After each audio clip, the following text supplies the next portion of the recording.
মার্কিন টেল ব্যাংক অর্থনীতির খবর। জাতীয় অর্থনৈতিক পরিষদের নির্বাহী কমিটি একনেক সভায় ৮,৯৭৪ কোটি ২৮ লাখ টাকা ব্যয়ে ১৭টি উন্নয়ন প্রকল্পের অনুমোদন দেওয়া হয়েছে। সকালে রাজধানী শেরেবাংলা নগরে এনইসি সম্মেলন কক্ষে একনেক চেয়ারপারসন ডক্টর মোহাম্মদ ইউনুস সভায় সভাপতিত্ব করে এসব প্রকল্পের অনুমোদন দেন।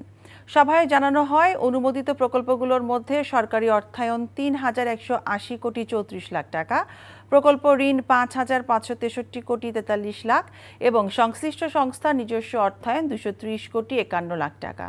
প্রকল্পগুলোর মধ্যে স্থানীয় সরকার মন্ত্রণালয়ের অধীনে উপজেলা কমপ্লেক্স সম্প্রসারণ, বাস্তুচ্যুত রোহিঙ্গা জনগোষ্ঠী এবং স্থানীয় জনসমাজের জীবনমান উন্নয়ন প্রকল্প। এছাড়া স্বরাষ্ট্র মন্ত্রণালয়ের অধীনে ৭টি বিভাগীয় শহরে ২০০ শয্যা বিশিষ্ট মাদকাসক্তি নিরাময় কেন্দ্র নির্মাণের প্রকল্প অনুমোদন দেওয়া হয়েছে। বান্ডেল থাকলে প্রতি সেনমানিতে টাকা বাঁচবে। বিকাশ সেনমানি বান্ডেল কিনে জিতুন প্রতি লেনদেনে।